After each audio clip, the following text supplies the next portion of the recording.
आज की कहानी जापान की एक ऐसी कहानी है जो वहाँ लगभग 28 सालों तक जिसके ऊपर मीडिया की नज़र रही, जिसके लिए ब्रिटेन से बाकायदा पुलिस की टीम जापान पहुंची थी ताकि जापानी पुलिस की मदद कर सके। जापान जिसको एक पीसफुल कंट्री जहां क्राइम बहुत कम होता है के तौर पर जाना जाता है, लेकिन इस एक इंसिडेंट ने न सिर्फ जापान के अंदर बल्कि जापान के बाहर भी जापान की छवि पर एक तरह से एक दाग लगाया था। ये कहानी है 22 साल की एक ब्रिटिश लड़की की, नाम Lindsay Hawker. Lindsay Hawker Britain की कॉवेंट्री में पैदा हुई, एक अच्छे परिवार में, बेहद पढ़ा लिखा परिवार, फादर डॉक्टर और मदर भी डेंटिस्ट, और ख़ुद लिंडसे हॉकर पढ़ने लिखने में बेहद तेज़। लीड्स यूनिवर्सिटी से लिंडसे ने बायोलॉजी में ग्रेजुएशन किया और इसके बाद अब उसे मास्टर करना था। लेकिन यूरोप, अमेरिका, बहुत सारे ऐसे देशों में ये कल्चर है कि आप एक बार ग्रेजुएट होने के बाद आप गैप ले सकते हैं, आप नौकरी कर सकते हैं, आप घूम सकते हैं, फिर आकर आप मास्टर कर सकते हैं। तो लिंडसे ने भी कहा कि चलो मास्टर करने से पहले थोड़ा दुनिया देखें, कुछ सीखें, कुछ अपने पैरों पर खड़े हों। माँ बाप ने भी इसकी इजाज़त दे दी। इसके बाद लिंडसे ब्रिटेन से निकलती है और जापान पहुंचती है। बात 2006 के एंड की है। 2006 में वो जापान आती है और जापान के एक नामी स्कूल, नोवा स्कूल, उसमें वो बतौर इंग्लिश टीचर पढ़ाने का काम शुरू कर देती है। करीब 1 साल उसने कहा था कि पढ़ाई का काम करेंगे, फिर वापस आएंगे, फिर दुनिया घूमेंगे, फिर मास्टर करेंगे। माँ बाप को भी कोई इतराज़ नहीं था क्योंकि लिंडसे हॉकर एक बेहद होनहार न सिर्फ स्टूडेंट बल्कि एक फर्माबरदार बेटी भी थी, जो माँ बाप कहते वो मानती थी। तो वो जापान आने के बाद बहुत खुश थी। 2 अलग अलग और देशों की 2 लड़कियां थी जिनके साथ उसने एक अपार्टमेंट में रहना शुरू किया। तीनों रेंट पर थे, पर एक ही अपार्टमेंट में। सब कुछ ठीक चल रहा था और लिंडसे की पढ़ाई लिखाई भी सही चल रही थी। जापान में आकर वो खुश थी। हर रात सोने से पहले और सुबह उठने के बाद वो ब्रिटेन में अपने माँ बाप से फ़ोन पर या ईमेल पर ज़रूर अपनी बातचीत करती और उन्हें अपनी खैरियत के बारे में बताती। लगभग 6 महीने गुजर चुके थे जापान में लिंडसे को। तभी 20 मार्च 2007 को पहली बार लिंडसे की मुलाकात एक जापानी शहरी, एक जापानी लड़के से होती है जिसका नाम है तात्सुया इचिहाशी। तात्सुया भी एक अच्छे परिवार का लड़का और उसने जापान के एक नामी कॉलेज से ग्रेजुएशन किया, बट ग्रेजुएशन के बाद वो फिर कुछ कर नहीं रहा था और माँ बाप उसे खर्चा देते थे, करीब मंथली 1 लाख जो जापानी करेंसी है। तो उसके साथ वो अपनी ज़िंदगी गुजार रहा था। कोई क्रिमिनल बैकग्राउंड नहीं, बिल्कुल ठीक ठाक। उसको अपनी फिटनेस का बड़ा ख्याल था, खूब जिम जाता, हर रोज़ करीब 25 किलोमीटर साइकिलिंग करता। तो तात्सुया की भी यही कहानी थी। लेकिन 20 मार्च 2007 को अचानक तात्सुया की मुलाकात लिंडसे से होती है।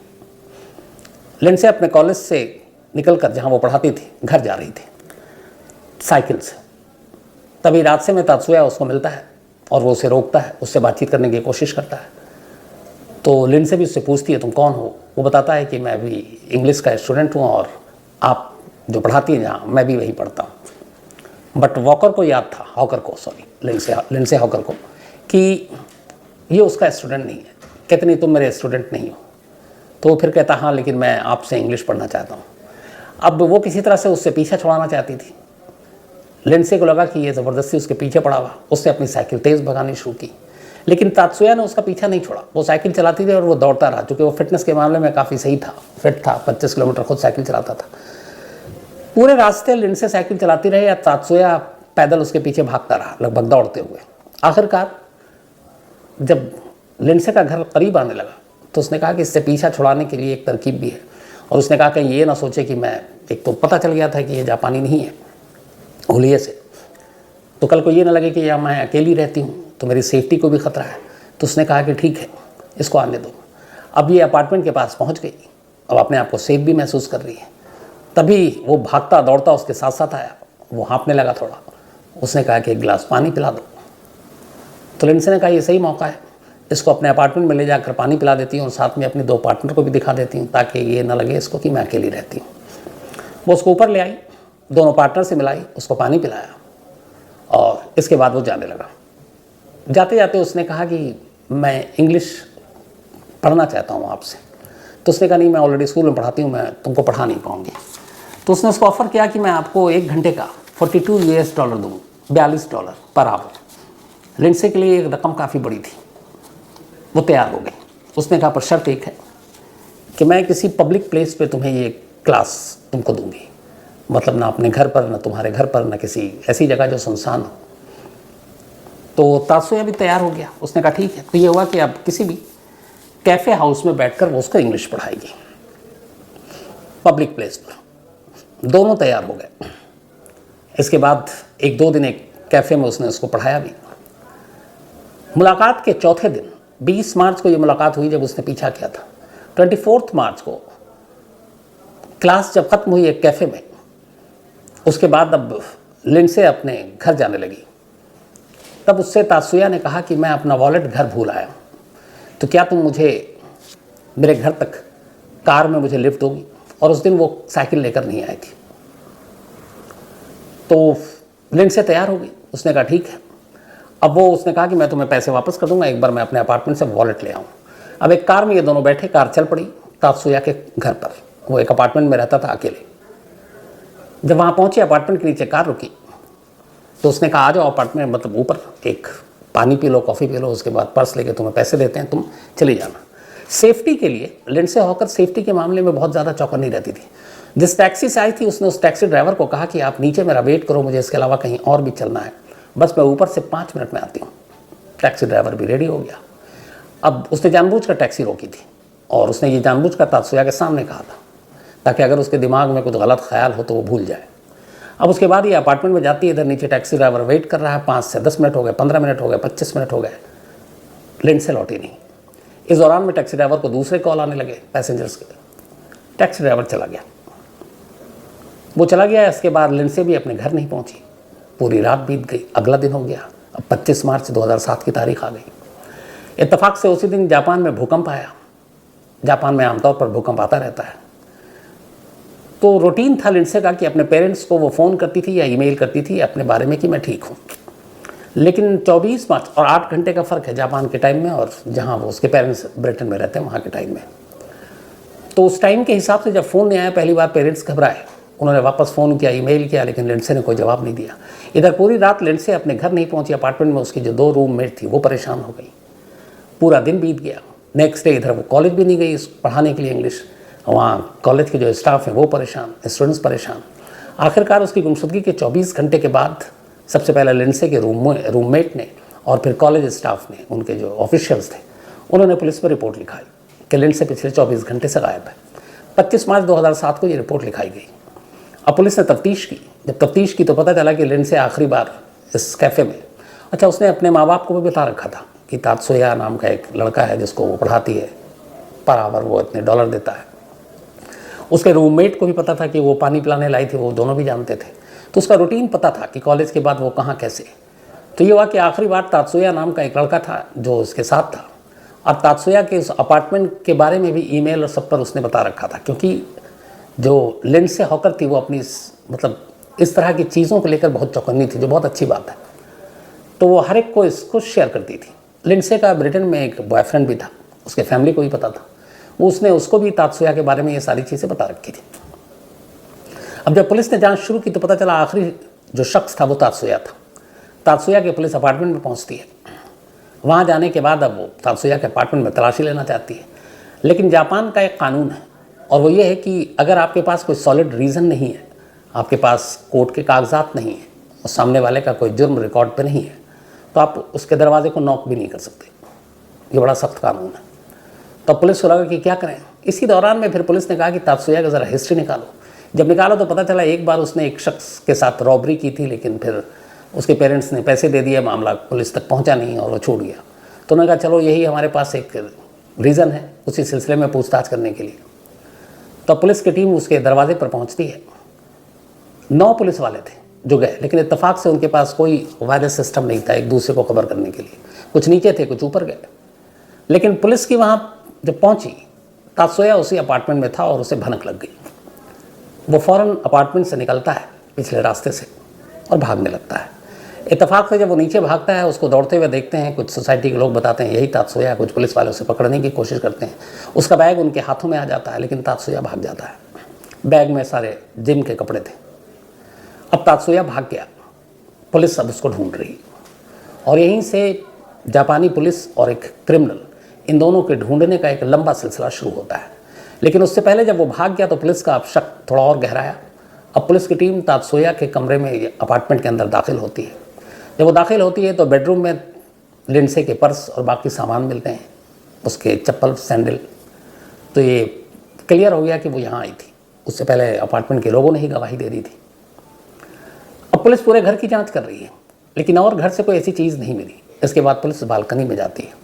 बालकनी में एक बाथ टब बना हुआ था और वो पूरा बाथ टब रेत से ढका हुआ था और इत्तेफाक से उस रेत के बाहर एक हाथ नजर आ रहा था। पुलिस ने उस रेत को हटाया, देखा अंदर लिंडसे हॉकर की लाश थी। बाकायदा बाथ टब में डालकर उसको पहले सीमेंट, कंक्रीट और ऊपर रेत डालकर एक तरह से उसको पैक करने की कोशिश की गई थी ताकि लाश की बदबू तक ना आए। अब जब लाश मिली और इसकी खबर आई तो फिर पूरे जापान में लिंडसे हॉकर की इस कत्ल और इस बर्बरतापूर्ण तरीके से कत्ल की कहानी सुर्खियां बन गई। मामला एक फॉरेन नेशनल का था, ब्रिटिश थी चूँकि हॉकर, तो ब्रिटेन की मीडिया में भी खबर आई। और जापान में चूँकि क्राइम बहुत कम होता है और ऐसी क्राइम अगर ऐसा हो तो फिर आप समझ सकते हैं कि उसको किस तरीके से वो पब्लिश किया जाता होगा। तो अब लिंडसे की मौत की खबर हर तरफ थी। एक ब्रिटिश लड़की जो यहाँ पढ़ाने आई, उसका इस तरीके से कत्ल और कातिल फरार। अब पुलिस ने जांच की, उधर खबर पहुँची ब्रिटेन में। लिंडसे के माँ बाप और उसका बॉयफ्रेंड वो पहुँचते हैं जापान और अब ये तमाम लोगों से, मीडिया से अपील करते हैं कि उनकी बेटी को इंसाफ दिया जाए। बाकायदा ईमेल कैंपेन चलता है तब, जैसे आजकल सोशल मीडिया पे 2007 में सोशल मीडिया शायद इतनी नहीं थी, तो ईमेल के थ्रू एक कैंपेन चलाया जाता है, जस्टिस फॉर लिंडसे। और इधर पुलिस के ऊपर अब दबाव है उस तात्सुया को पकड़ने का। अब तात्सुया के पेरेंट्स से भी पूछताछ होती है। वो लोग भी शरीफ लोग, वो कहते हैं कि अगर वो कातिल है तो उसे जापानी कानून के हिसाब से जो सख्त से सख्त सज़ा वो मिलनी चाहिए। अब पुलिस हर तरफ ढूंढ रही है, यहाँ तक कि उसके पोस्टर, पैम्फलेट जगह जगह छापे जा रहे हैं। मीडिया से भी गुजारिश की जा रही है, अलग अलग उसकी तस्वीरें बनाई गई उस वक्त। कुछ तस्वीरों में तो उसे ये भी दिखाया गया कि वो लड़की के भेष में भी हो सकता है और वो लड़की बनकर भी कहीं आपके आसपास छुपा हो। हर तरफ पुलिस ढूंढ रही है, वक्त बीत रहा है, तात्सुया का कोई सुराग नहीं। इधर तात्सुया वहाँ से भागने के बाद अब लगातार इधर उधर छुपता फिर रहा है। उसे मालूम है कि उसको हर तरफ ढूंढा जा रहा है और ऐसे में उसकी हर तरफ तस्वीरें हैं, मीडिया में, अखबारों में, तो उसके लिए छुपना मुश्किल है। पुलिस ने उस वक्त 10 मिलियन येन का इनाम रखा उसके सर पर, जापानी करेंसी जो है, लेकिन उसका कोई सुराग नहीं मिल रहा। दिन, हफ्ते, महीने बीतते जा रहे हैं। इधर तात्सुया को भी पता है कि वो किसी भी बड़े शहर में या कहीं बस्तियों के बीच में जाएगा, लोग पहचान लेंगे। तो उसने भी जितने भी जापान के द्वीप थे, अलग अलग आइलैंड, वो वहाँ छुपता फिर रहा था ताकि ज़्यादातर लोग उसे पहचान ना सकें। वो द्वीप में अकेले रहा जहाँ पे कोई नहीं है, जंगलों में रहा। इस दौरान में उसने मछलियाँ, सांप, इनको खा खा कर गुजारा किया। पर उसे लगा कि ऐसे कब तक रहेगा। फिर उसे लगा कि बाहर जाऊँगा तो लोग पहचान लेंगे, पकड़े जाएंगे। ये दुनिया का शायद इकलौता ऐसा क्रिमिनल था जिसने पुलिस और लोगों को चकमा देने के लिए ये तय किया कि वो अपना चेहरा बदलेगा। प्लास्टिक सर्जरी, हम सब जानते हैं इसको, लेकिन आमतौर पर क्रिमिनल और लोग प्लास्टिक सर्जरी के लिए किसी डॉक्टर के पास, किसी एक्सपर्ट्स के पास जाते हैं, वो ये सारी चीज़ें करते हैं। लेकिन इसने कहा कि डॉक्टर के पास या क्लिनिक जाने में ख़तरा है, पहचान जाएंगे लोग, तो फिर कैसे अपने चेहरे को बदलें। इसीलिए मैंने कहा यह दुनिया का इकलौता ऐसा क्रिमिनल है जिसने अपने चेहरे को बदलने के लिए या खुद का प्लास्टिक सर्जरी करने के लिए खुद ही के हाथों का इस्तेमाल किया। उसने कहा मैं अपने आप अपना चेहरा बदलूंगा। इसके गाल पर एक मोल था, एक तिल, उसने चाकू से उसको काटा, फिर सिला। इसको अपने लिप्स बदलने थे ताकि जापानी की जो भुलिया होती है वो आमतौर पर पहचान में आ जाती है, तो वेस्टर्न टाइप लुक देने के लिए इसने अपने लिप्स बदले। लिप्स को बाकायदा चाकू से काटा, उस पर टांके लगाए। अब सोचिए कितना कुछ दर्द भी हुआ होगा, खून भी बहा होगा, लेकिन उसको पुलिस और कानून से बचना था। तो उसने ये सारी चीज़ें की। फिर भी उसको लगा बार बार देख कर कि बहुत ज़्यादा उसके हुलिये में तब्दीली नहीं आई। छोटे मोटी चीज़ें वो अपने आप करता रहता, अपना मतलब प्लास्टिक सर्जरी खुद ही कर रहा है। फिर उसे एहसास हुआ कि ऐसे नहीं चलेगा, उसको किसी एक्सपर्ट्स के पास जाना ही पड़ेगा। अब उसके लिए पैसे चाहिए। फिर इसने ऐसी ऐसी जगहों पर जाने का फैसला किया जहाँ पर सन्नाटा हो, ज़्यादा लोग जानते हो, जैसे अपने देश के हिसाब से मानो तो गाँव देहात, और वहाँ जाकर कंस्ट्रक्शन के काम करने लगा छोटे मोटे, और जो पैसे मिलते उसको बचाता ताकि वो अपनी प्लास्टिक सर्जरी करा सके धीरे धीरे, और कहीं भी एक जगह से ज़्यादा मतलब बहुत दिन तक टिकता नहीं। इसके बाद इसके पास ठीक ठाक पैसे हो गए, फिर इसने एक दूर दराज गुमनाम पता करना शुरू किया प्लास्टिक सर्जरी कहाँ कहाँ होती है। फिर इसके बाद एक क्लिनिक के बारे में इसे पता चला, ये वहाँ पहुँचा, उसने कहा मुझे अपना फेस बदलना है, रीज़न उसने अलग बताया। अब वहाँ पे ये हुआ कि फेस बदलने के लिए आपको जो एक्सपर्ट्स होते हैं वो आपका पहले चेहरा कैसा है, बाद में आपको कैसा चाहिए, वो सारी चीज़ें होती हैं, तो पुराने फ़ोटोग्राफ्स भी मांगते हैं। इसने अपने पुराने फ़ोटोग्राफ्स दे दिए, उसने कहा कि ये पहले का था, अब मुझे ऐसा चाहिए। डॉक्टर ने जब वो पुराने फ़ोटोग्राफ्स देखे, क्योंकि इसने खुद को जो इतनी बार अपने आप से प्लास्टिक सर्जरी, लिप्स बदले, मोल काटे, तो काफ़ी कुछ हुलिया बदल चुका था, लेकिन पुराने फ़ोटोग्राफ्स देखते हुए उस क्लिनिक के एक डॉक्टर ने पहचान लिया कि ये तो वांटेड क्रिमिनल है, जिसको एक मर्डर केस में पुलिस ढूंढ रही है, जिसके ऊपर इनाम भी है। इधर अभी डॉक्टर ये सोच ही रहा, और उसने नेक्स्ट डेट दी थी कि वो आएगा तो पुख्ता हो जाएगा कि ये वही है। इस दौरान में वो जिस कंस्ट्रक्शन कंपनी में काम कर रहा था वहाँ एक से दोस्ती हो गई थी। इत्तेफाक से उसको भी इसका चेहरा देखकर कुछ याद आया, कुछ अखबारों में कुछ फोटोग्राफ्स, उसे लगा ये वही है। उसने जहाँ पे वो काम करता था उसके कुछ फिंगरप्रिंट्स उठवाए अपने एक एक्सपर्ट दोस्त को बुलाकर, और उसके बाद उसने इन्फॉर्मेशन दे दी जो डिपार्टमेंट थी कि ये है, ये इसके ऊपर उंगलियों के निशान हैं, आप चेक करो, मुझे डाउट है कि ये वही है कि नहीं। जो एक्सपर्ट और फॉरेंसिक की टीम थी वो उस पत्थर को और वो चीज़ों को ले गई, उससे फिंगरप्रिंट्स उठाया, मैच कर गया वो तात्सुया से। अब इधर पुलिस कह रही है वो कहाँ है, लेकिन वो उस तरफ आ नहीं रहा है, कहाँ रहता है उसके पता नहीं था। इसी दौरान ये क्लिनिक का डॉक्टर भी उसका इंतज़ार कर रहा है, जो उसने नेक्स्ट डेट दिया उस डेट पे वो पहुंच गया। डॉक्टर ने उसको देखा, अब डॉक्टर को कंफर्म हो गया कि ये वही है। डॉक्टर ने उसको बिठाया और पुलिस को फ़ोन कर दिया। पुलिस की टीम उस दूर दराज इलाके में लोकल पहुंचती है, और तात्सुया अपनी फरारी के करीब 2 साल और 6 महीने बाद गिरफ्तार होता है।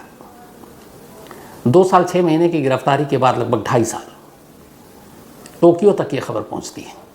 इसको वहीं पे एक जापान में एक आइलैंड है ओकिनावा, जहाँ से इसको गिरफ्तार किया गया था, बल्कि 32 महीने के बाद 32 मंथ्स जब ये फरार हुआ, तब वहाँ की पुलिस ने इसको ओकिनावा द्वीप से गिरफ्तार किया। गिरफ्तार करने के बाद इसको टोक्यो लाया गया। टोक्यो लाने के बाद इससे पूछताछ हुई, लेकिन इसने लगातार इनकार किया कि मैंने लिंडसे का कत्ल नहीं किया है। पुलिस उससे पूछती रही, पुलिस के पास एक खास मियाद है कि उतने दिन तक ही उसका जुर्म कबूल कराया जाए, लेकिन वो मना करता रहा। आखिरकार पुलिस ने उससे बताया कि देखो एविडेंस हमारे पास बहुत सारे हैं, तुम्हारे फ्लैट से जो मिले हैं, तुम्हारे यहाँ से बॉडी मिली है, फिंगरप्रिंट्स हैं, इवन डीएनए। उधर पोस्टमार्टम रिपोर्ट में ये आया था कि लिंडसे के साथ रेप किया गया और उसके बाद मर्डर हुआ है। तो रेप के चार्जेस पहले ही थे, मर्डर वो इनकार कर रहा था। लेकिन आखिरकार जब पुलिस ने उसके सामने सारे एविडेंस रखे तो फिर तात्सुया ने अपना जुर्म कबूल कर लिया। पर उसने ये कहा कि मैं उसको मारना नहीं चाहता था। उसने कहा मैं तात्सुया को अपने फ्लैट पर ले गया था, मैं उसका रेप तो करना चाहता था, लेकिन मैं उसको मारना नहीं चाहता था। लेकिन जब मैं रेप कर रहा था तब उसने विरोध किया, और फिर अचानक मुझे कुछ होश नहीं, गुस्से में मैंने उसका गला दबा दिया और उसके बाद वो मर गई। तो मेरा इरादा कत्ल का बिल्कुल नहीं था, तो वो एक हादसा था उसके हिसाब से। और रेप का मुकदमा चला। कत्ल और रेप का मुकदमा चलने के बाद इधर लगातार लिंडसे के फादर जो हैं और माँ और बॉयफ्रेंड वो ब्रिटेन से लगातार आते थे यहाँ। बीच में ब्रिटिश पुलिस भी जापानी पुलिस की मदद के लिए आई थी जब ये फरार था करीब 32 महीने। तो आखिरकार मुकदमा चला और 2011 में अदालत ने तात्सुया को उम्र कैद की सज़ा सुनाई। हालांकि जो दूसरे पक्ष के वकील थे उन्होंने सज़ाए मौत मांगी थी, लेकिन अदालत का कहना था कि तात्सुया का कोई पुराना क्रिमिनल रिकॉर्ड नहीं है, उसका पहले उसने कोई जुर्म नहीं किया। दूसरी बात, जब उसने जुर्म किया तब उसकी उम्र 28 साल थी, तो उसके पास एक लंबा वक्त पड़ा अपने आप को सुधारने के लिए। तो पिछला क्रिमिनल रिकॉर्ड ना हो इसलिए, और उसकी उम्र को देखते हुए उसे मैक्सिमम यानी कि डेथ पेनल्टी की बजाय कोर्ट ने उम्र कैद की सज़ा सुनाई। और उम्र कैद मतलब टिल डेथ। जब ये फैसला आया तब लिंडसे के माँ बाप ने पूरी जापानी पुलिस, जापान की जनता, जापान की मीडिया, जापान की कोर्ट, इन लोगों का शुक्रिया जताया। इसी दौरान उधर जेल में रहते हुए 2013 में तात्सुया ने किताब लिखी और उस किताब का नाम था until the arrest, the blank 2 years and 7 months। ये बुक का नाम है कि जब तक मैं गिरफ्तार नहीं हुआ उन 31-32 महीनों में। इस किताब में उसने वही बात लिखी कि मैं, और उसको बहुत कम लिखा, कि मैं कत्ल नहीं करना चाहता था, वो हो गया। लेकिन ये पूरी किताब उसके इन 32 महीनों में जो वो फरार रहा और वो कैसे बचता रहा, कैसे अलग अलग द्वीप पे रहे, इस दौरान जब भूख लगती तो उसने कैसे मछलियों का शिकार किया, मछली नहीं मिलती तो सांप तक को खाया, और फिर कैसे उसने अपने चेहरे की प्लास्टिक सर्जरी अपने हाथों से की, अपना हुलिया बदला। ये सारी कहानी उसने इस बुक में लिखी और साथ में ये भी कहा कि इस बुक से जो पैसे आएंगे, जो रॉयल्टी आएगी, मैं चाहता हूँ कि वो लिंडसे के फैमिली को उसका एक हिस्सा दिया जाए।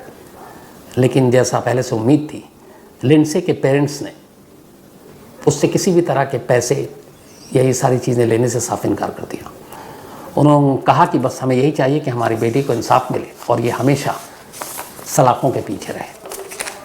तो ये थी उस तात्सुया इतिहासी की कहानी जो शायद दुनिया का इकलौता क्रिमिनल था जिसने पुलिस कानून से बचने के लिए अपने हाथों से अपने चेहरे का प्लास्टिक सर्जरी की, अपना हुलिया बदला।